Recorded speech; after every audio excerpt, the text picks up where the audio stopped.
Hello दोस्तों, नमस्कार, आदाब। दोस्तों, पिछले दिनों हमारे सामने जब ये खबर आई कि नक्सलिज्म ने हमारे देश के जो नक्सल अटैक के अंदर 22 के लगभग 22-23 जवान शहीद हो गए, एक पकड़ा गया और उसके बाद इमोशनल एक अप्रोच आई या इमोशनल जिसे कहते हैं कि एक अपील आई उनकी बेटी की तरफ से, जो हमारे जवान पकड़े गए उनकी बेटी की तरफ से कि प्लीज प्लीज अंकल मेरे पापा को छोड़ दीजिए। और इस तरीके से पूरा देश भावुक हो उठा और इस तरीके जब ये हमारे जवानों की जब शहादत को इस देखा गया तो पूरा देश एक उबाल खा गया और उसके बाद एकदम से देखा गया कि ये जो नक्सलवाद है, नक्सलिज्म है, ये एकाएक चर्चा में आ गया। और ये नक्सलिज्म है क्या, कैसे है, इसके ऊपर लोगों में एक डिस्कशन शुरू हो गया। और यहाँ पर बहुत सारी इंफॉर्मेशन के ऊपर बातचीत शुरू जब हुई तो ऑब्वियस सी बात है, कहीं ना कहीं सवाल आता है। लेकिन असलियत में दोस्तों, अगर आप मोटे तौर पर देखेंगे तो नक्सलिज्म जब हम पढ़ रहे होते हैं, नक्सलिज्म के बारे में समझने की कोशिश जब हम करेंगे तो असलियत में हमारे सामने बहुत सारे शब्द एकदम से आ जाते हैं। जैसे सोशलिज्म क्या है, कम्युनिज्म क्या है, कम्युनिस्ट पार्टी क्या है, लेफ्टिस्ट क्या है, माओविस्ट क्या है, नक्सलिज्म क्या है, रेड कॉरिडोर क्या है, अर्बन नक्सलिज्म क्या है, कोबरा कमांडो क्या है, ऑपरेशन ग्रीन हंट क्या है, और इस तरीके से और भी बहुत सारी टर्मिनोलॉजीज हैं जो हमारे सामने घूम रही होती हैं। और हम लोग उस टर्मिनोलॉजी के चक्कर में कंफ्यूज होते हैं, समझ में नहीं आता। बस ये है कि उसके बाद लास्ट में आमतौर पर देखेंगे कि हाँ, कोई अटैक हुआ है और उस अटैक के अंदर हमारे 22 जो जवान हैं वो शहीद हो गए हैं, एक जो है वो पकड़ा गया है। फिर हमें अभिनंदन की याद आती है और अभिनंदन की याद आती है कि किस तरीके से हमारे देश के प्रधानमंत्री और गृह मंत्री ने, खासकर प्रधानमंत्री ने, हमारे पड़ोसी देश पाकिस्तान के ऊपर इतना ज्यादा दबाव बनाया और वो पाकिस्तान उस दबाव में आया और 24 घंटे के अंदर अंदर हमारे जो वीर जवान थे, अभिनंदन, उनको छोड़ दिया। अब ऐसी सिचुएशन के अंदर अभी वही वैसी ही कुछ अपील की जा रही है कि नक्सल्स के ऊपर ऐसा कुछ दबाव बनाया जाए और उनसे हमारे उस जवान को छुड़वाने की कोशिश की जाए। अब ऐसी सिचुएशन में जब जवान को छुड़वाने की कोशिश की जाती है, उसकी अपील की जाएगी, तो ऑब्वियस है कहीं ना कहीं हमारे प्रधानमंत्री और गृह मंत्री पर दबाव है। और गृह मंत्री पर तो इस हद तक दबाव था कि उन्हें अपना आसाम दौरा बीच में छोड़कर वापस आना पड़ा। और हालात ये थे कि दबाव काफी है, शॉर्ट में ये दबाव काफी है। अब ऐसी सिचुएशन में दोस्तों, क्या इनका ये दबाव काम आएगा या क्या इस तरीके से इन्होंने डिप्लोमेसी की उस जवान को छुड़वाने की, क्योंकि दबाव तो सरकार के ऊपर भी है, इसमें कोई शक की बात नहीं है। तो दोस्तों, आज हम इसी को पढ़ने जा रहे हैं कि असलियत में ये सारी टर्मिनोलॉजी क्या है, नक्सलिज्म क्या है। और जैसे कि आप लोग जानते हैं कि मैं किसी भी टॉपिक को जब उठाता हूं तो जब तक उसकी डेप्थ में ना चला जाऊं और इन डेप्थ स्टडी ना कर लूं तब तक मजा नहीं आता। हम कोई इंफॉर्मेशन कलेक्ट करने वाले थोड़ा, या फिर मैं कोई तुम्हारे को समाचार सुनाने वाला तो हूं नहीं कि एक ये समाचार ऐसे और ऐसे, और या फिर कोई सेंसेशन क्रिएट करने वाला नहीं। एक प्रोफेशनली टीचर होने की वजह से एक सबसे बड़ी आदत ये है कि टॉपिक की जड़ के अंदर ऐसी पकड़ के लेके आऊंगा जड़ को कि आप खुद भी कहोगे सर ये तो हमने कभी सुना ही नहीं। और कौन कौन सी डायमेंशन होती हैं और अलग अलग डायमेंशन जब तक मैं उसमें ना खोल कर दिखा दूं तब तक मजा नहीं आता। तो इसलिए लास्ट तक इस टॉपिक को, अगर आप यहाँ पर जेन्युइनली नॉलेज चाहते हैं तो लास्ट तक इस टॉपिक को जरूर देखिएगा। वरना देखो भाई, सीधी सी बात यह है, जिसके पास इतना टाइम नहीं और बुद्धि नहीं है, और कम बुद्धि वालों के पास मेरे इस चैनल के, कम बुद्धि वालों के लिए मेरे इस चैनल के पास कोई जगह नहीं है। क्योंकि भाई देखो, हम इन डेप्थ बात करेंगे, हवा हवाई बातें नहीं करेंगे। उससे पहले, अब टॉपिक शुरू करने से पहले एक जरूर आपको बात बताना चाहता हूं कि दोस्तों, अगर आप यूपीएससी, आईएएस, पीसीएस की तैयारी करना चाहते हैं तो हमारे नए बैचेस स्टार्ट हो चुके हैं। जो भी बच्चे 12th पास करने के बाद आईएएस की तैयारी कर रहे हैं, तो 12th पास के बाद जैसे जैसे आईएएस की प्रिपरेशन की तैयारी करना शुरू कर, मतलब प्रिपरेशन शुरू करना चाहते हैं, बैचेस को आप ज्वाइन कर सकते हैं। एनसीईआरटी कंसेप्ट से आप अपनी प्रिपरेशन करेंगे तो आपको ज्यादा बेहतर रहेगा। तो हमारा फोकस्ड बैच जो है वो एनसीईआरटी कंसेप्ट पर ही है। और इन नंबरों के ऊपर व्हाट्सअप करें या फिर कॉल करें तो आपको पूरी की पूरी इंफॉर्मेशन मिल जाएगी। काउंसलर से बात करें और आपको काफी सारा कंसेशन भी मिल जाएगा अगर आप जल्दी से कॉल कर लेते हैं। तो दोस्तों, आइए अब टॉपिक के ऊपर आ जाते हैं। नक्सलिज्म क्या है? असलियत में नक्सलिज्म आपको तब तक समझ में नहीं आएगा जब तक भारत के अंदर एक जो आइडियोलॉजी का जो कंसेप्ट है, जो पूरी दुनिया में है, नॉट ओनली इंडिया, पूरी दुनिया के अंदर जो आइडियोलॉजी का कंसेप्ट है वो नहीं समझ में आएगा।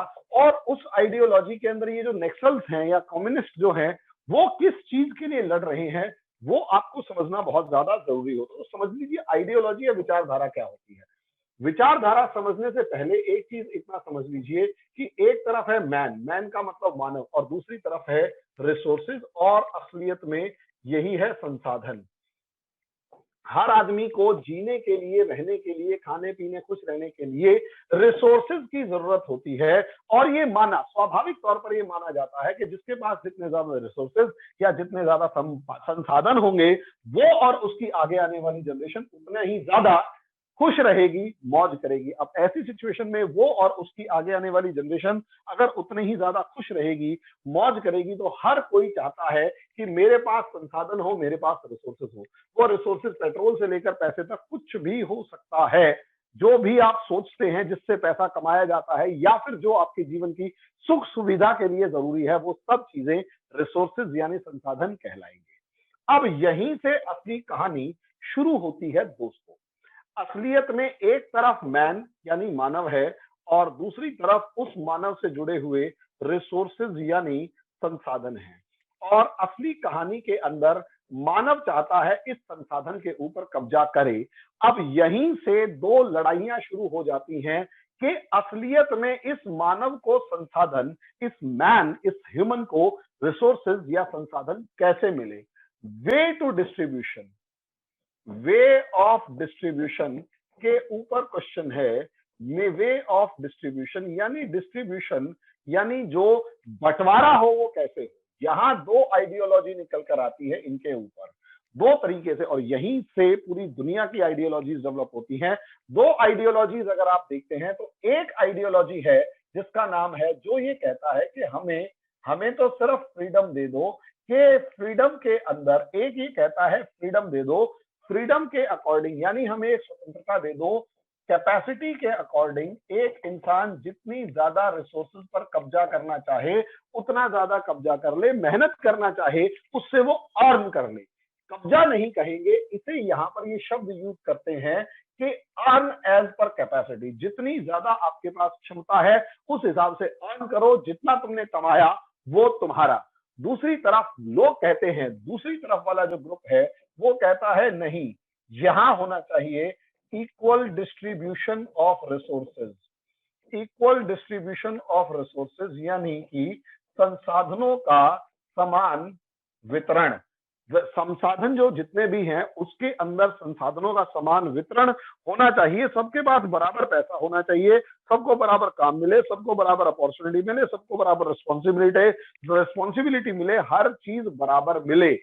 और ये बराबर के डिस्ट्रीब्यूशन की जो जॉब है वो करनी चाहिए स्टेट को यानी राज्य को। यहीं से पूरी की पूरी दुनिया जो है वो दो भागों में डिवाइड हो गई। एक ये कहता है मुझे फ्रीडम दे दो, मैं अपनी कैपेसिटी के अकॉर्डिंग अर्न कर लूंगा, और स्टेट का यहां पर मिनिमल इंटरफेरेंस होना चाहिए, यानी राज्य जो है यहां पर सबसे कम हस्तक्षेप कहे, जो भी काम है वो मेरा होना चाहिए। अब ऐसी सिचुएशन में मैं जितना चाहूं वो अर्न कर लूं, और दूसरी तरफ जॉब वाले स्टेट की बात ये है कि जितना मैं कम चाहूं, मतलब जॉब वाला मतलब ये काम जो स्टेट का है इक्वल डिस्ट्रीब्यूशन ऑफ रिसोर्सेज, वो ये कहता है कि सबके पास इक्वलिटी होनी चाहिए। यहीं से पूरी दुनिया के अंदर दो आइडियोलॉजीज डेवलप होकर आई।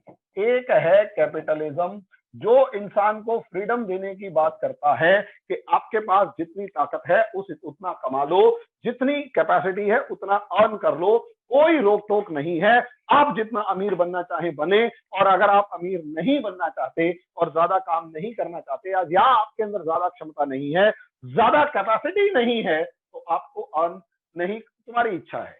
दूसरी तरफ ये कहता है, यहां से निकला सोशलिज्म।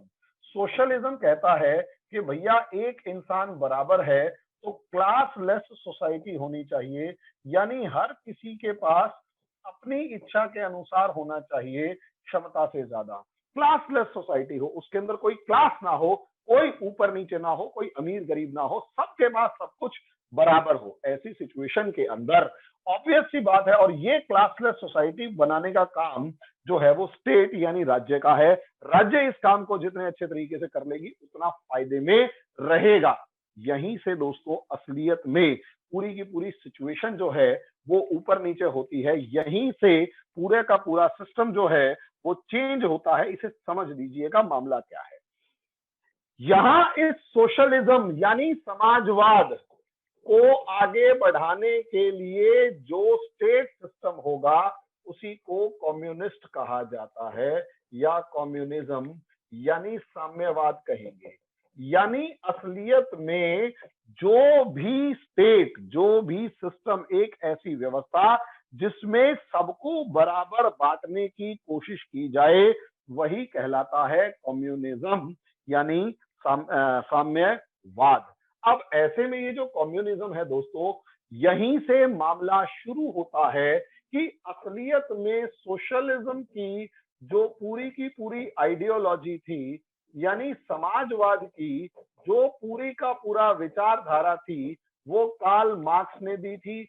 और कार्ल मार्क्स ने स्टेटलेस सोसाइटी से लेकर सारे काम कहे, लेकिन वो कहीं ना कहीं स्टेट के अगेंस्ट था और ऐसे हिंसा विंसा के अगेंस्ट होते थे कि भैया देखो लड़ाई झगड़ा मत करना, हाँ मजदूरों एक हो जाओ, मजदूरों एक हो जाओ और एक होने के बाद इन पूंजीवादियों की सत्ता पर कब्जा करो, लेकिन हिंसा के बारे में उन्होंने कुछ नहीं कहा। मार्क्स से आगे आते हैं लेनिन, और असलियत में इन्होंने ही कार्ल मार्क्स की आइडियोलॉजी को आगे बढ़ाया और रशिया के अंदर रशिया के जूलियस सीजर या जार को, रशिया के जार को उठाकर फेंक दिया, गद्दी से उतार दिया, रशिया के जारिस्ट रजीम को, जार शासन को उखाड़कर फेंक दिया और रशिया के अंदर सोवियत यूनियन की एस्टेब्लिशमेंट की, सोवियत यूनियन की एस्टेब्लिशमेंट की और कम्युनिस्ट रूल को एस्टेब्लिश किया। असलियत में दोस्तों इसी ने कम्युनिस्ट रूल को एस्टेब्लिश किया, साम्यवादी शासन को, साम्यवादी सरकार को स्थापित किया। अब यहां पर यहीं से दोस्तों ये जो सोवियत यूनियन है ये यूएसएसआर की फॉर्म में उभर कर सामने आया। अब लेनिन का एक चेला था जो कहीं ना कहीं बहुत ज्यादा अत्याचारी था और हिटलर से 10-15 लोग कम ही मारे होंगे, हो सकता है ज्यादा मार दिए हों, गिनती करने में कम रह गए। बहुत अत्याचारी, अगर हिटलर से भी बड़ा नृशंस हत्यारा हुआ कोई, अगर यानी उससे भी बड़ा हत्यारा अगर दुनिया में कोई है तो वो स्टालिन है। ये कम्युनिस्ट लोग स्वीट टॉकर्स और कोल्ड ब्लडेड किलर्स होते हैं।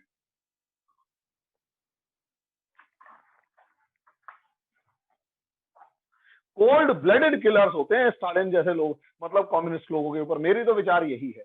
और इस स्टालिन के बाद अगर तीसरा कोई आया तो आया माओ जेडोंग।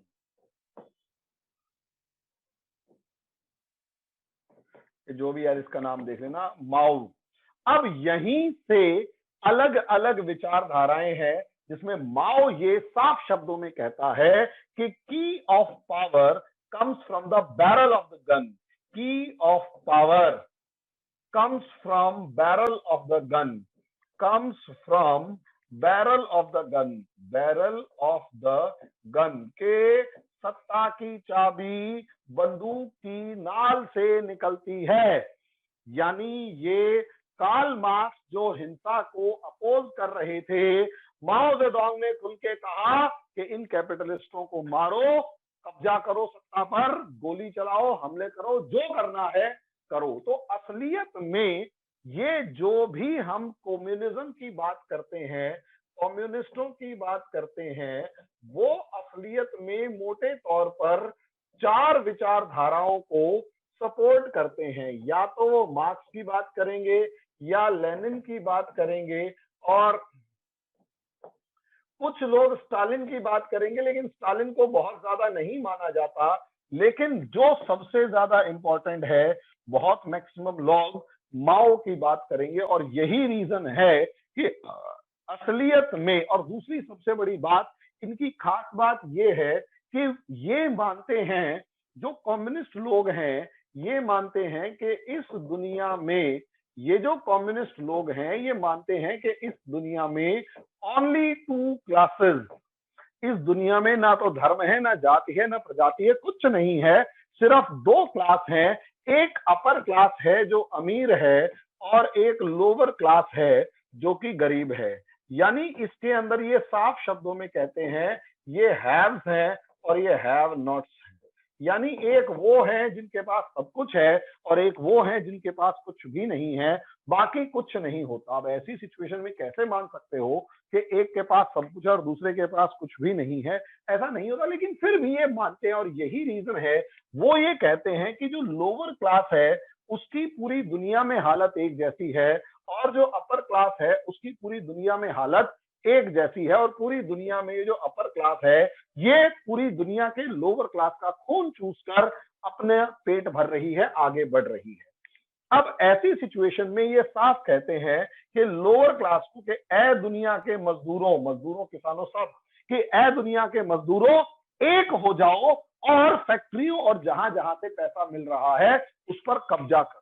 अब यानी यहां पर यही कहते हैं कि सारा लोअर क्लास, दुनिया के सारे मजदूर एक हैं, सारे किसान एक हैं, और यहीं से कम्युनिस्ट आइडियोलॉजी ये कहती है कि पूरी दुनिया एक है, वन वर्ल्ड की बात करती है। और यही रीजन है कि इसका जो सेंटर है वो जब रशिया के अंदर बना तो पूरी दुनिया को रशिया ने एक टॉर्च बियरर की तरह आगे बढ़ने की कोशिश की कि भाई मैं पूरी दुनिया के अंदर रोशनी लेके चलूंगा कम्युनिस्टों की। और यहीं से पूरी दुनिया ने कम्युनिस्टों को फॉलो करना शुरू किया और यहीं से इन पार्टियों के नाम लिखे जाने लगे।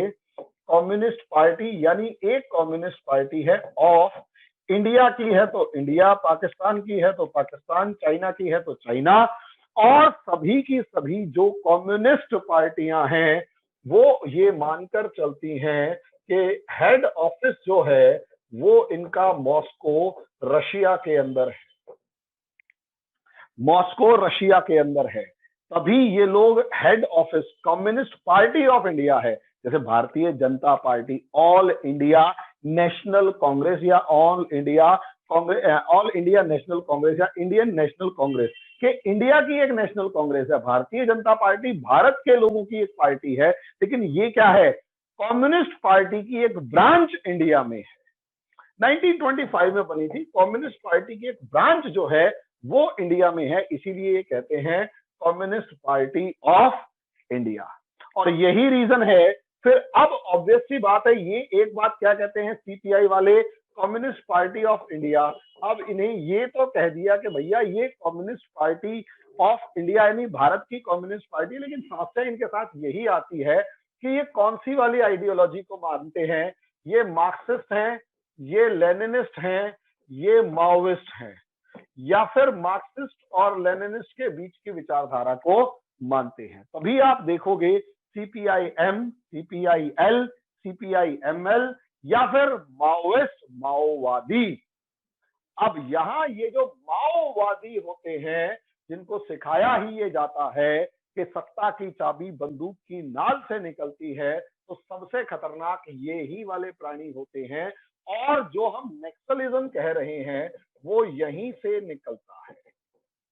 नक्सलिज्म के पीछे असलियत में यहीं से निकलता है, और इसका ओरिजिन कौन सा है, चाइना। यानी इसका क्या चाइना से कोई ना कोई रिश्ता है, तो वो मैं अभी आपको बताने जा रहा हूं कि हाँ, इस नक्सलिज्म का या माओवादी से शायद कोई ना कोई एक रिश्ता होना चाहिए, या है या होगा, ये बात पक्की है। लेकिन सबसे पहले कम्युनिस्ट पार्टी ऑफ इंडिया की हिस्ट्री को थोड़ा सा टटोल लेते हैं। बहुत ज्यादा डेप्थ में नहीं जाने वाला, हल्के फुल्की ही बात करूंगा, क्योंकि ज्यादा डेप्थ के बस की बहुत सारे लोगों के होगा भी नहीं डेप्थ में जाकर सुनना समझना।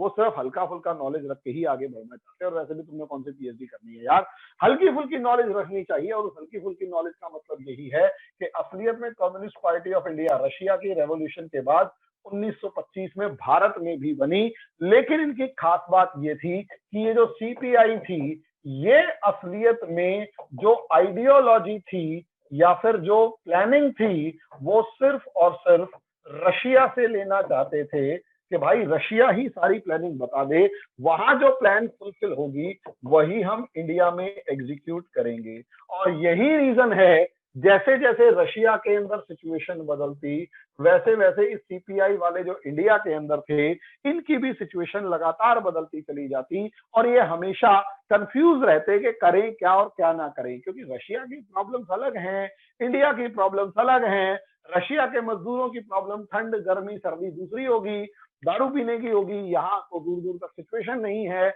हर चीज भाई रशिया से इंडिया समान एक समान कैसे हो सकता है, जरा जरा सी बातें अलग होती हैं, लेकिन फिर भी ये लोग अपनी आइडियोलॉजी कम और रशिया की आइडियोलॉजी को ज्यादा फॉलो करते थे। इसीलिए बहुत सारी जगहों पर इसे कंफ्यूज्ड पार्टी ऑफ इंडिया कहकर भी पुकारा जाने लगा कि असलियत में ये जो है ये कंफ्यूज्ड पार्टी ऑफ इंडिया है, इसके पास अपनी बुद्धि नहीं है, कंफ्यूजन में चल रही है और यही रीजन है कि इनका सूपड़ा साफ होता जा रहा है। अभी कंफ्यूज पार्टी का सबसे पहला एग्जाम्पल क्विट इंडिया मूवमेंट की फॉर्म में देखने को मिला, जब इन्होंने अपना फ्लिप फ्लॉप सिस्टम दिखाया, अप्रोच दिखाई। सबसे पहले जब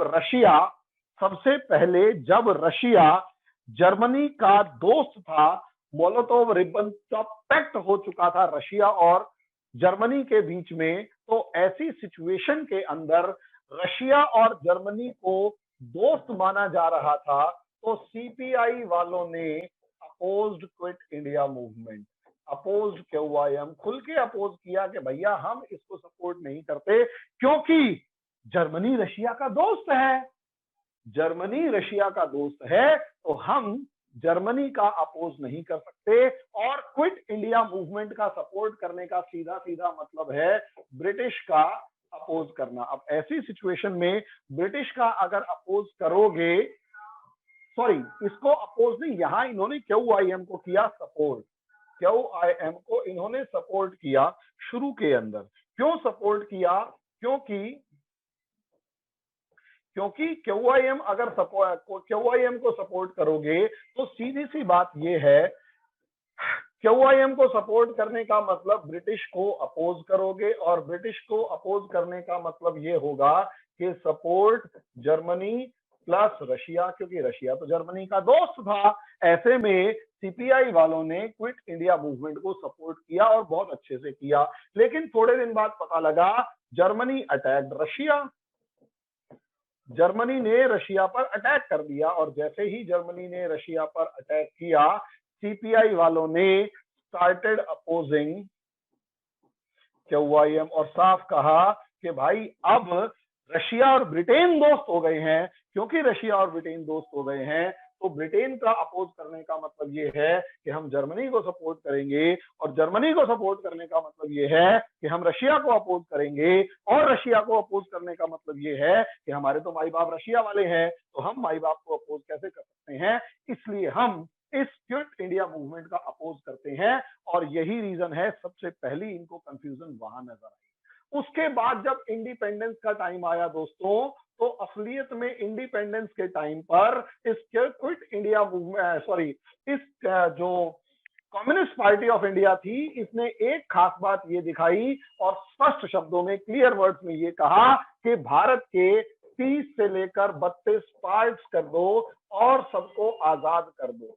क्योंकि इनका मानना ये था, इन्होंने कभी भी नहीं माना, never believe that India is a nation, believes India as a nation। वो ये कहते हैं कि इंडिया कोई नेशन नहीं है और इनका मानना ये है कि मेजॉरिटी कम्युनिटीज ने माइनॉरिटी कम्युनिटीज पर कब्जा कर रखा है और अगर मेजॉरिटी कम्युनिटीज माइनॉरिटी कम्युनिटीज पर कब्जा करके बैठेंगी तो इससे इक्वालिटी कैसे आएगी, यहाँ तो फिर दोबारा से क्लास डिवीजन हो जाएगा। इसलिए इंडिया का इन्होंने सपोर्ट नहीं किया और इन्होंने कहा 30-32 हिस्से कर दो। यहां तक कि इस सीपीआई ने, इन कम्युनिस्टों ने कश्मीर मामले में भी अपोज्ड इंडिया और खुलकर इन्होंने अपोज्ड किया था और उस अपोज का रीजन क्या था, वो ये चाहते थे कि कश्मीर जो है वो इंडिपेंडेंट हो जाए और कश्मीर की इंडिपेंडेंस को इन्होंने सपोर्ट किया। यही रीजन है श्रीनगर के अंदर जो अब्दुल्ला चौक है उसमें सीपीआई वालों का सम्मान करने के नाम पर उस चौक का नाम बदलकर लाल चौक कर दिया गया।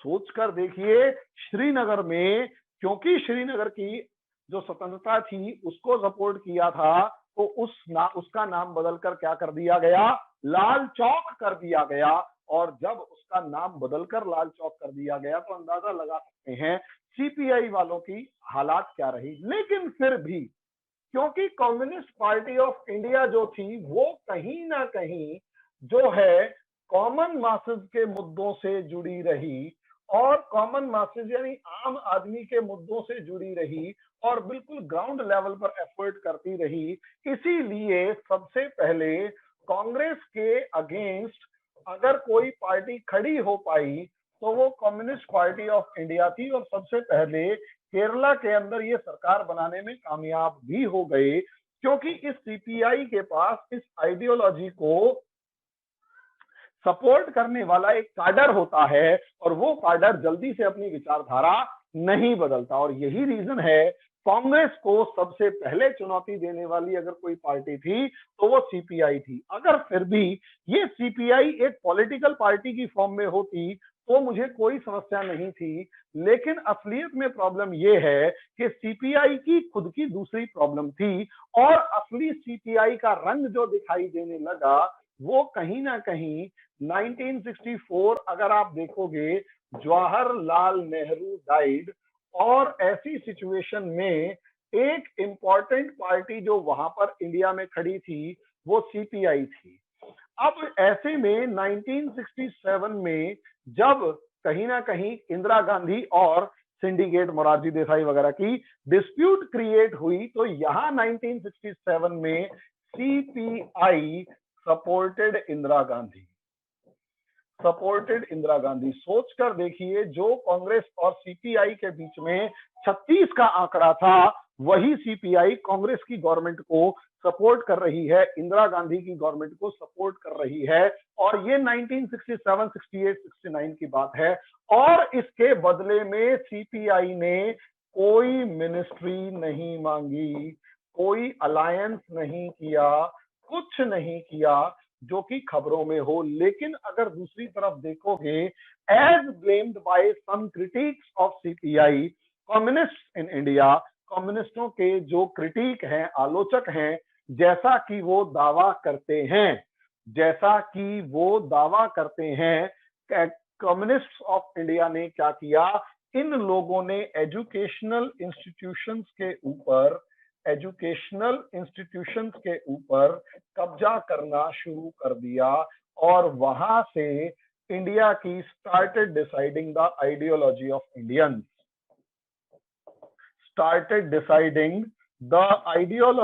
इंडियंस, यहाँ आइडियोलॉजी ऑफ इंडियंस को डिसाइड करना यहां पर शुरू कर दिया। और ये इनका क्रिटिक्स का मानना है, लेकिन मेरा इससे मानना दूसरा है, क्योंकि 1967 एक बहुत इंपॉर्टेंट ईयर मेरी नजर में है। एक इंपॉर्टेंट ईयर यहां पर यह है कि इंडिया के अंदर पॉलिटिकल इंस्टेबिलिटी इन इंडिया है,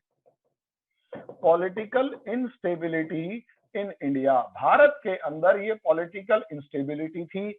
दूसरी तरफ कम्युनिस्ट पार्टी या फिर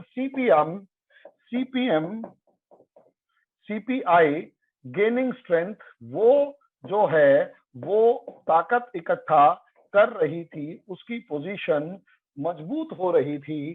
तीसरी तरफ यही वो इलाका है तो जो नेक्सलिज्म के रूप में देखा जाता है, naxalism in India began, India के अंदर एक नेक्सलिज्म जो है वो शुरू हो गया। और चौथा, आप इस चीज को इग्नोर नहीं कर सकते कि यहाँ पर चाइना के अंदर एक चल रहा था कल्चरल रेवोल्यूशन, और इस कल्चरल रेवोल्यूशन के अंदर माओ वॉज किलिंग हिज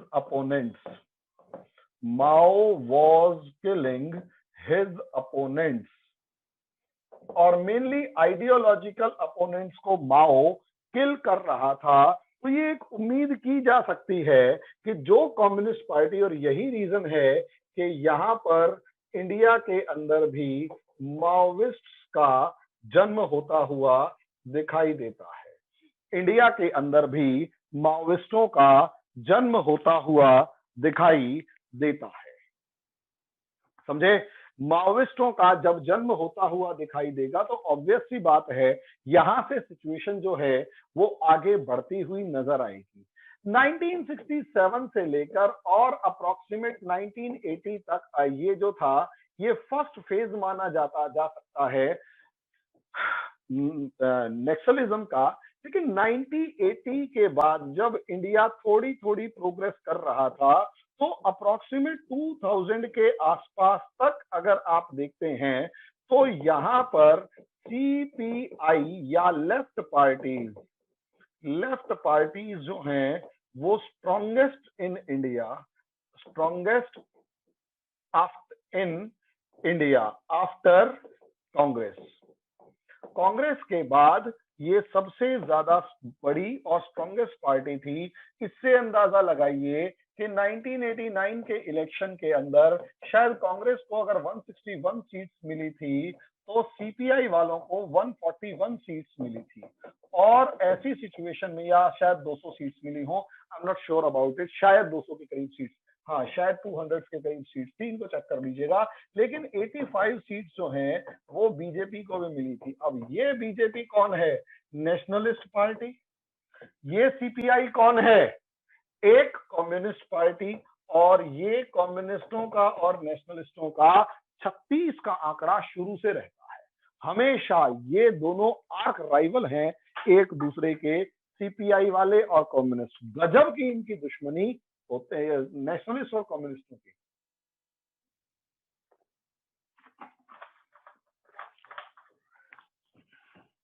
क्योंकि अगर कांग्रेस को देखो तो कांग्रेस कहीं ना कहीं एक पार्टी है, लेकिन उसमें आइडियोलॉजी नहीं है। लेकिन ये दोनों जो हैं ये आइडियोलॉजी बेस्ड पार्टीज हैं, आइडियोलॉजी बेस्ड पार्टीज हैं। और अगर आप यहां पर दोनों पार्टीज को उठाकर देखेंगे, सीपीआई कम्युनिस्ट पार्टी वाले और बीजेपी वाले, कम्युनिस्टों को अगर आप देखेंगे तो ये लोग डेमोक्रेसी नाम की किसी भी चीज को नहीं मानते, ये लोग नेशन नाम की किसी भी चीज को नहीं मानते, ये डेमोक्रेसी नेशन में विश्वास रखते हैं, ये कैपिटलिज्म के हमेशा आर्क राइवल रहेंगे और ये कैपिटलिज्म को सर पे बिठाकर रहेंगे। तो ऐसी सिचुएशन में दोनों के बीच में जबरदस्त वाली दुश्मनी होती है भाई। और इसमें कौन सी बड़ी बात है, इसके अंदर स्टालिन पैदा हुआ था, इसके अंदर माओ पैदा हुआ था, समझे, इसके अंदर शी जिनपिंग पैदा हुआ, इसके अंदर हिटलर पैदा हुआ, इसके अंदर मुसोलिनी पैदा हुआ, और इसके अंदर हो सकता है तीसरा चौथा कोई पैदा हो जाए। नेशनलिस्टों के अंदर ऐसा पैदा हो सकते हैं, कम्युनिस्टों में ऐसा पैदा हो सकते हैं, और दोनों आर्क राइवल्स हैं एक दूसरे के। और यही रीजन है कि 1989 से लेकर अप्रोक्सीमेट 1998 तक का जो टाइम पीरियड था वो इन दोनों पार्टीज के बीच में जबरदस्त कंपटीशन का टाइम पीरियड था। कांग्रेस और बीजेपी, सॉरी, सीपीआई और बीजेपी के बीच में। हालांकि सीपीआई पिछड़ गई, उसके पीछे का एक रीजन रशिया का कमजोर होना भी था। सोवियत यूनियन जो है वो गिर गया, उस वजह से सीपीआई को मदद मिलनी, आइडियोलॉजी मिलनी और दुनिया के अंदर इनको सपोर्ट मिलनी बंद हो गई, इसलिए बीजेपी आगे निकल गई। वरना नेशनलिस्टों को सीपीआई वालों ने उभरने नहीं दिया था, इस लेवल तक स्ट्रॉन्ग थे।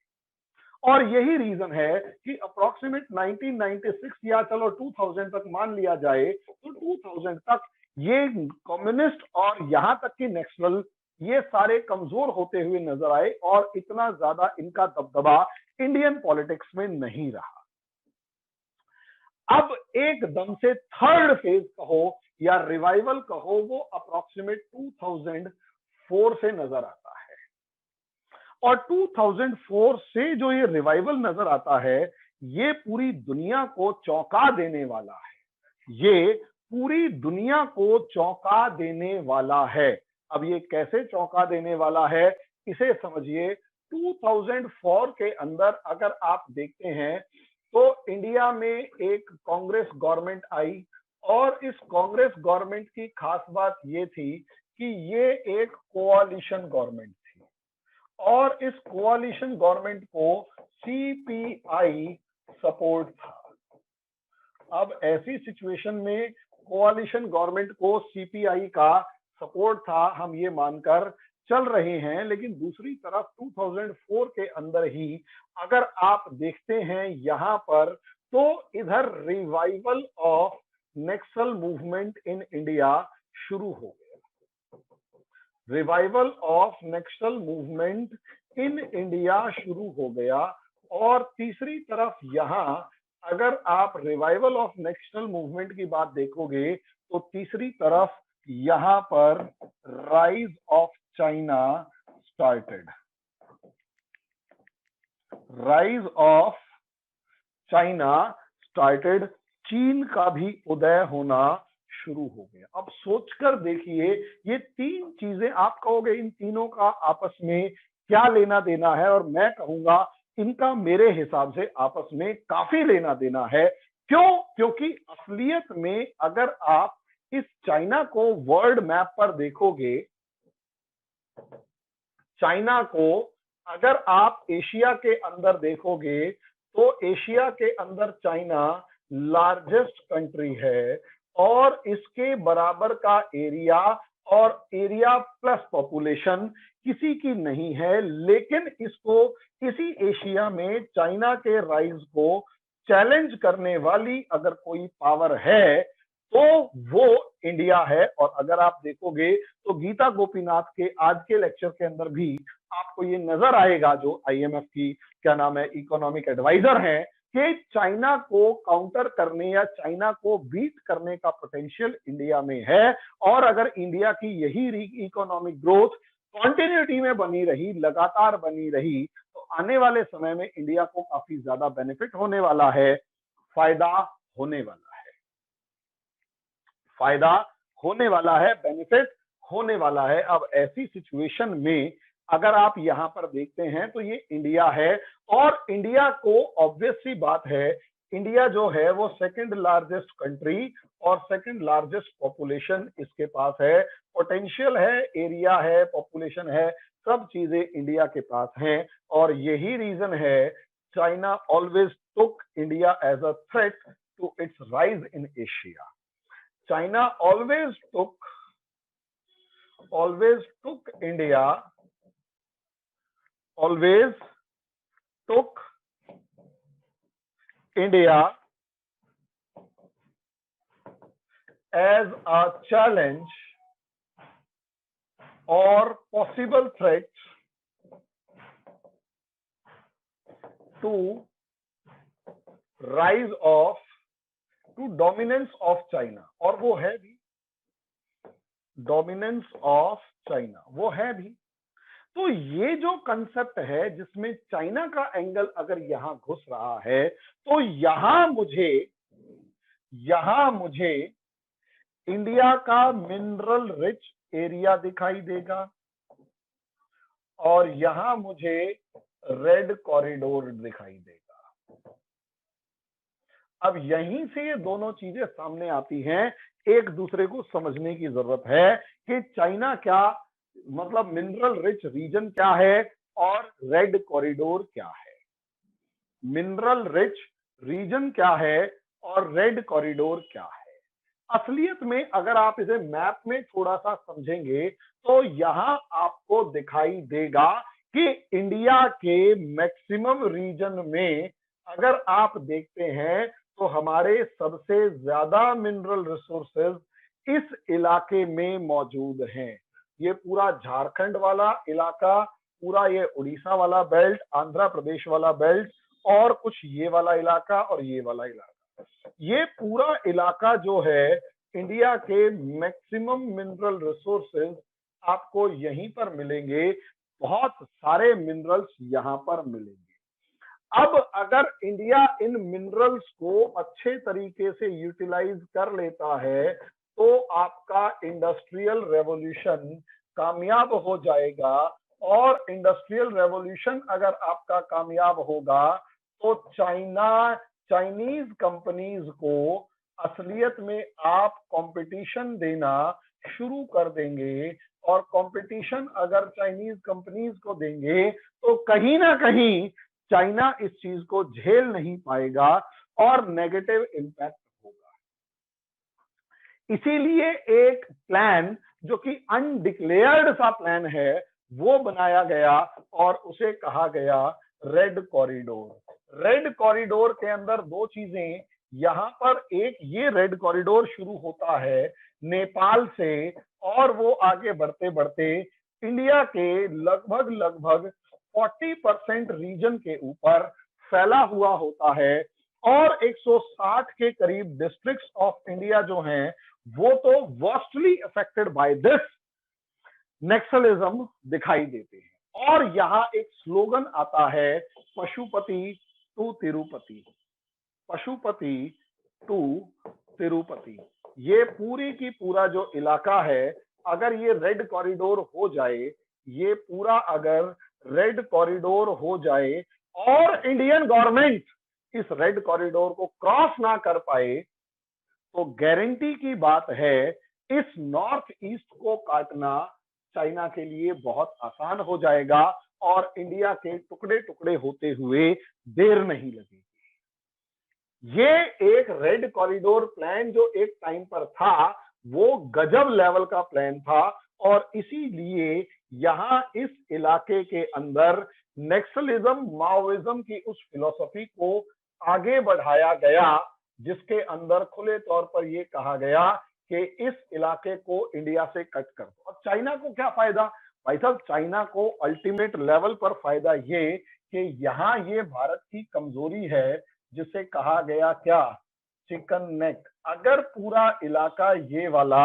ये रेड इलाका, खासकर ये इलाका, अगर यहां पर नक्सलवाद को यानी नक्सलिज्म को जबरदस्त लेवल पर फैला दिया जाए और इस हद तक फैला दिया जाए कि इंडियन आर्मी जो है वो आगे ना बढ़ पाए, इंडियन आर्मी आगे ना बढ़ पाए, तो इस इलाके पर यहां चाइना कब्जा अगर कर ले, इसे कट कर दे, तो पूरा नॉर्थ ईस्ट का ये जो इलाका है ये इंडिया से कट जाएगा। शर्जिल इमाम जैसे हरामी, शर्जिल इमाम जैसे जो लोग थे उनका भी यही था कि इस इलाके पर इतना ज्यादा मलबा डाल दो, इतना ज्यादा मलबा डाल दो कि नॉर्थ ईस्ट तक वो पहुंच ही ना पाए। चाइना भी यही चाहता है, तो गद्दार क्यों ना कहें इस शर्जिल इमाम को, क्यों ना कहें गद्दार, तो यही चाहता है। अभी शर्जिल इमाम को भी बखियां देता हूं मैं, देखना। अब यहां समझिए, यहां इस इलाके पर, और यही रीजन है कि 2004 से आगे हमारे इस पूरे इलाके में भी अगर आप देखोगे तो इंसर्जेंसी थी, इंसर्जेंसी थी। और वो इंसर्जेंसी इस हद तक थी, वो इंसर्जेंसी इस हद तक थी कि कभी भी, आज नहीं तो कल, त्रिपुरा, मणिपुर, मिजोरम, नागालैंड, अरुणाचल प्रदेश, मेघालय कोई भी अलग हो सकता था और अपनी इंडिपेंडेंस को डिक्लेयर कर सकता था। और अगर इंडिया यहां से हट जाए और इंडिया यहां पहुंच ना पाए, तो पूरी दुनिया में कहीं पर भी दूसरा ऐसा इलाका नहीं है जो इंडिया यहां पहुंच पाए। यहां म्यांमार है, वहां से घुसने देंगे नहीं, बांग्लादेश घुसने देगा नहीं, चाइना से तुम जा नहीं सकते, यहां से तुम्हारे पास रास्ता नहीं, करोगे क्या? ये चाइना का प्लान था। और दूसरा, भैया इस इलाके में क्या है, मिनरल्स, और इस मिनरल्स को अगर आप सस्ते में निकाल लोगे तो चीप प्रोडक्शन होगा, यानी उत्पादन जो है वो कम होगा। और जब चीप प्रोडक्शन होगा तो ऑब्वियस सी बात है उस चीप प्रोडक्शन का असर कहीं ना कहीं चाइना को मिलेगा और चाइना इस चीज को कभी भी बर्दाश्त नहीं करेगा। इसलिए अपने दुश्मन को रास्ते से हटाने या कम से कम उसे कमजोर करने का सबसे बढ़िया तरीका क्या है कि उसे उसी के घर में उलझा दो। और चाइना ने ये रेड कॉरिडोर बनाकर पशुपति जो नेपाल में है, वहां से तिरुपति जो आंध्रा में है, वहां तक एक रेड कॉरिडोर बनाया और उस रेड कॉरिडोर के अंदर इतने ज्यादा नेगेटिविटी फैला दी कि एक बार को लगने लगा कि इंडिया का 40% इलाका जो है वो इंडिया से आउट ऑफ कंट्रोल होता जा रहा है। और इस इलाके में मिनरल्स होने की वजह से और ज्यादा, और तीसरा डेंस फॉरेस्ट। और भाई देखो, इंडिया के पास पैसा भी नहीं था, तरक्की नाम की चीज दूर दूर तक नहीं थी। कुछ छोटे मोटे इलाकों को छोड़ दिया जाए तो चारों तरफ लगभग लगभग गरीबी और भुखमरी के अलावा कुछ भी नहीं था। हालात बहुत खराब थे और ये जो कम्युनिस्ट हैं, जो स्वीट टॉकर्स होते हैं, मीठे जहर की तरह बोलते हैं, ये लोग गजब लेवल पर इन गरीब लोगों को भड़का रहे थे। अगर उस टाइम पर भी देखो तो इंडिया की नेचुरल जो प्रोजेक्ट वो तरक्की हुई थी, या तो हरित क्रांति की वजह से इस इलाके में हुई थी, या फिर थोड़ा सा गुजरात का ट्राइबल ये वाला इलाका लगा लो, महाराष्ट्र का ये वाला इलाका, और जो तटीय इलाके थे वो, और बीच वाला सारा इलाका गरीबी से जूझ रहा था। और वही रीजन है कि इन इलाकों तक प्रोग्रेस का जो पानी है वो पहुंच नहीं पाया था, और नेक्सलाइट्स ने यहाँ पर गरीब लोगों को भड़काकर ये कहना शुरू किया कि तुम्हारे जल जंगल जमीन को आदिवासियों को भड़काया, तुम्हारे जल जंगल जमीन को कहीं ना कहीं छीन लिया जाएगा, उनमें डर बिठाया गया। और उसी डर का असर था कि तुम उस जल जंगल जमीन का जो असर था वो साफ साफ दिखाई देने लगा। आदिवासियों को भड़काकर हथियार पकड़ा दिए गए ताकि इस इलाके के लोगों को न्याय के नाम पर भारत सरकार पे अविश्वास पैदा किया जा सके। और यही रीजन है, कभी सुकमा होता है, कभी कोई अटैक, और हमारी फोर्सेस का, खासकर सीआरपीएफ का बहुत बड़ा हिस्सा इस इलाके में उलझा रहता है। और जितना ज्यादा, और प्रॉब्लम क्या है, ये हमारे घर के ही लोग हैं, हमारे अपने लोग हैं, सैनिक भी हमारे अपने, मारने वाला भी अपना, मरने वाला भी अपना, किसको क्या करे। और इन्फेक्टेड मेंटालिटी, देखो आइडियोलॉजी इन्फेक्टेड है, इनकी विचारधारा जो है उसमें इन्फेक्शन है, और उसको कहीं ना कहीं कुछ शर्जिल इमाम जैसे लोग जो हैं वो भड़का रहे हैं।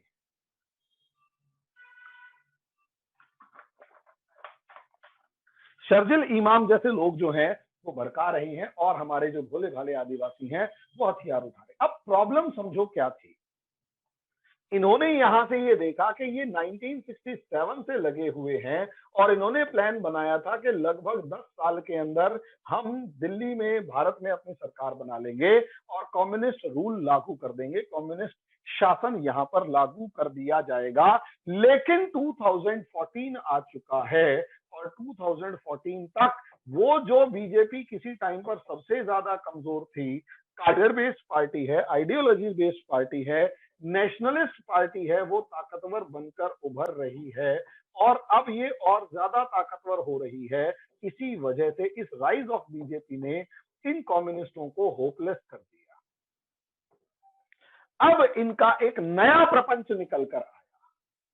नया प्रपंच क्या था?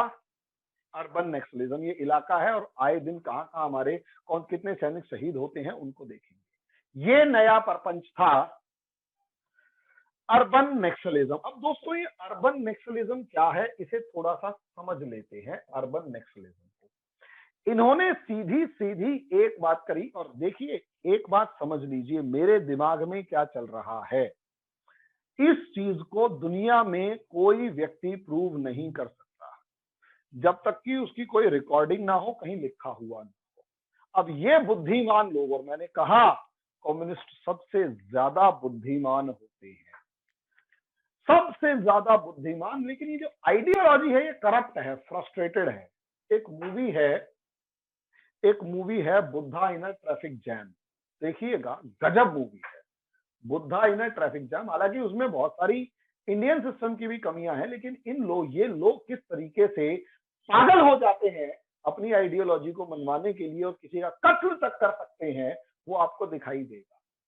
सबसे ज्यादा कातिल ये लोग होते हैं क्योंकि बुद्धि इनके पास सबसे ज्यादा होती हुई दिखाई देती है। अब ये अर्बन नेक्सल्स जो थे, ये जो नक्सलवादी थे, ये बिल्कुल जिसे कहते हैं कि कमजोर हो चुके थे या फिर होपलेस हो चुके थे कि ये किस तरीके से अपनी लड़ाई को, अपनी आइडियोलॉजी को आगे बढ़ाएं। क्योंकि एक नेशनलिस्ट पार्टी जो है वो कॉन्टिन्यूसली ताकतवर होती जा रही है। मेरी इस बात से ये कभी मत समझना कि मैं किसी पर्टिकुलर पार्टी का सपोर्टर हूं, लेकिन जो सच्चाई है वो बता रहा हूं।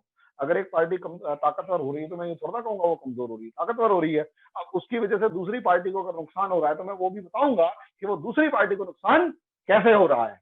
अब ये जो नेशनलिस्ट थे, ये ताकतवर होने की वजह से अगर नेक्सल्स या यूं कहें माओइस्ट ये अगर होपलेस हो जाएं तो क्या होगा। इनकी होपलेसनेस का सबसे बड़ा आउटकम ये था, या ये जब होपलेस हो गए, ये जब उम्मीद खो बैठे, होप निकाल बैठे, खो बैठे बिल्कुल ही, तो ऑब्वियस सी बात है इसका एक नेक्स्ट पार्ट ये नजर आया, कि इन्होंने अब नेक्स्ट लेवल ऑफ मूवमेंट को स्टार्ट करने की सोची, और इन्हें समझ में आया कि अभी तक ये लोग जिन जंगलों में रहकर मूवमेंट चला रहे थे, उन जंगलों से उन्हें सक्सेस नहीं मिली, बल्कि 161 या 190 डिस्ट्रिक्ट से घटकर वो 40 से भी कम डिस्ट्रिक्ट्स के अंदर रह गए हैं। और जिस तरीके से इंडियन गवर्नमेंट उन इलाकों में प्रोग्रेस कर रही है, तो आदिवासी हथियार छोड़ते जा रहे हैं, नॉर्मल लाइफ की तरफ बढ़ते जा रहे हैं। इसलिए इस मूवमेंट के ऊपर अपनी पकड़ बनाए रखना या इसको कंटिन्यू किए रखना एक इम्पॉसिबल सा टास्क हो गया है। और यही रीजन है कि ये होपलेस होने के बाद इन्होंने नेक्स्ट गियर उठाया और उन्होंने ये कहा कि गवर्नमेंट की सबसे बड़ी सीट जो है वो, और इस कंट्री की सबसे बड़ी ताकत जो है, स्ट्रेंथ है, वो असलियत में ये जो स्ट्रेंथ है वो किसी जंगल या फॉरेस्ट में नहीं, बल्कि वो सिटीज में बसती है, वो शहरों में, वो सिटीज में है। और क्योंकि ये जो स्ट्रेंथ है वो सिटीज में है, तो एक काम कीजिए, ब्लॉक द सिटीज, और सिटीज को बंद कर दो, शहरों को बंद कर दो। और शहर कहाँ, और शहरों की जो स्ट्रेंथ है वो है सड़कें, रोड्स। इन रोड्स को बंद कर दो, रोड्स को ब्लॉक कर दो। जैसे ही आप रोड्स को ब्लॉक करोगे, ये लोग, इनकी इकोनॉमिक स्ट्रेंथ जो है वो कम हो जाएगी, और इकोनॉमिक स्ट्रेंथ जो कम होगी उसका डायरेक्ट असर, इकोनॉमिक स्ट्रेंथ के कम होने का डायरेक्ट असर, इकोनॉमिक स्ट्रेंथ के कम होने का डायरेक्ट असर कंट्री की जो गवर्नमेंट की स्ट्रेंथ पर पड़ेगा। गवर्नमेंट वीक होगी, और जैसे ही गवर्नमेंट वीक होगी उस गवर्नमेंट को हराना पॉसिबल है। इसीलिए प्लान किया गया कि सड़कें ब्लॉक कर दो, और यही रीजन है 2018 के अंदर अर्बन नेक्सलिज्म पार्ट आया। हालांकि इसके ऊपर देखिए, ये आइडियोलॉजी किसी के सामने नहीं आई या उसका कोई प्रूफ सामने नहीं आया। अगर आप कहें इस अर्बन नेक्सलिज्म का प्रूफ नहीं था, लेकिन इस अर्बन नेक्सलिज्म का इफेक्ट हाँ है। और इस अर्बन नेक्सलिज्म का एक इफेक्ट या तो आप शाहीन बाग में देखेंगे, या फिर दूसरा आप शाहीन बाग के बाद कहीं ना कहीं आप देखेंगे जो किसान आंदोलन की फॉर्म में, किसान मूवमेंट की फॉर्म में अगर आप देखेंगे, तो यही एक एक्सपेरिमेंट था शाहीन बाग वाला। शाहीन बाग में औरतों और बच्चों को बिठा दिया गया, 4 दादियां बिठा दी गई। दादियों को कुछ पता नहीं, बात कोई करनी नहीं है, सिर्फ एक बात, कानून वापस लो वरना हम नहीं उठेंगे। जबकि इनमें से किसी को भी किसी तरीके का कोई खतरा नहीं था। फिर भी लगभग 100 दिन, 150 दिन, पता नहीं कितने दिन बैठे रहे। और जब वहां पर ये एक्सपेरिमेंट कामयाब हो गया, तो उसका नेक्स्ट फेज ये दिखाई दिया कि इस एक्सपेरिमेंट के कामयाब होने का अगला फेज जो दिखाई दिया, वो अगला फेज था इस फॉर्म में कि दिल्ली की बाकी सड़कों के ऊपर, जाफराबाद से लेकर खुरेजी से लेकर जहां जहां मुस्लिम बहुल इलाका है, वहां सब जगह पर ब्लॉक कर दिया जाए रोड्स। और रोड्स को इस तरीके से ब्लॉक कर दो कि बाहर निकलने ही मत दो, किसी को आने जाने मत दो, लोग परेशान हो जाएं। लोग परेशान हो गए, फ्रस्ट्रेट हो गए, तो राइट्स हो गए। अब राइट्स भी किस टाइम पर किए गए, वो सबसे मेन बात है। राइट्स उस टाइम पर किए गए जब ट्रंप ने इंडिया का विजिट किया। सोचने वाली बात है यार, कोई इंसान उस रोड को 2 दिन पहले या 2 दिन बाद में ब्लॉक नहीं करता, एग्जैक्टली उसी दिन ब्लॉक करता है, एग्जैक्टली उसी दिन ब्लॉक करता है जिस दिन आपके यहां दुनिया की सबसे बड़ी ताकत का राष्ट्रपति कदम रखने वाला होता है, ताकि इमेज खराब की जा सके। यहां आकर सवालिया निशान उठता है कि हाँ, ये अर्बन नेक्सल्स थे और रेड कॉरिडोर था। और यहीं से आपके देश में आप देखिए ना कितना J&K ब्लैक में दिखा रखा है, ये पूरा इलाका ब्लैक में है, ये रेड कॉरिडोर है, देश की तो मिट्टी पलीद कर देनी है। अब ऐसी सिचुएशन में अगर आप देखेंगे तो हालात क्या रहते हैं, और यही एक रीजन है कि आए दिन, और ये जो नक्सल अटैक हमारे देश में हुआ है वो इसी बहुत बड़े प्लान का एक हिस्सा है, जिसमें हमारे 22 जवान शहीद हो गए हैं। क्यों किया गया? तो सिर्फ इसलिए किया गया कि भैया पहले तो इनको प्रोवोक करो, इनके 22 सैनिक मारो, सरकार के ऊपर दबाव पड़ेगी, सरकार अब उन उन नक्सलियों को ढूंढने के लिए दबिश बढ़ाएगी, लोगों के ऊपर दबाव डालेगी, तो हो सकता है सेना और आर्मी गुस्से में आके अत्याचार करे, और जब सेना और आर्मी से खासकर सीआरपीएफ अत्याचार करेगी, तो सेना और सीआरपीएफ का अत्याचार नक्सलिज्म के लिए या किसी भी आतंकवादी ग्रुप के लिए एक संजीवनी का काम करता है, क्योंकि सेना जिसको मारेगी उसके पास ये लोग जाके कहेंगे कि सरकार तो है ही अत्याचारी, इसलिए तू हमारे ग्रुप में शामिल हो जा।